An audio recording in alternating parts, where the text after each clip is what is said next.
కాంగ్రెస్ కి మద్దతు ఇస్తారు, యూపీఏ లేదా కాంగ్రెస్ కి, లెఫ్ట్ ఐడియాలజీకి.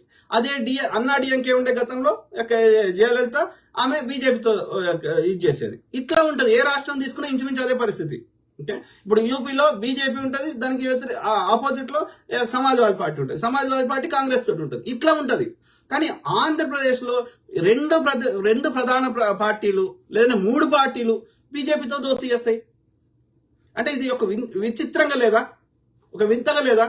స్వతంత్రంగానే ఉండాలి కానీ ఇప్పుడు కాంగ్రెస్ వాళ్ళకి నచ్చలేదు. ఎందుకు నచ్చలేదు అంటే కాంగ్రెస్ మీద కావాలని బురదలేరు, ఆంధ్రప్రదేశ్కి ఏదో నష్టం చేసిర్రు, ఆంధ్రప్రదేశ్ ఏదో దోసుకొచ్చి తెలంగాణలో పెట్టిర్రు, ఆంధ్రప్రదేశ్ విడగొట్టడం వల్ల ఆంధ్రప్రదేశ్ నష్టం జరిగింది. నా దృష్టిలో అయితే 1% నష్టం జరగలేదు.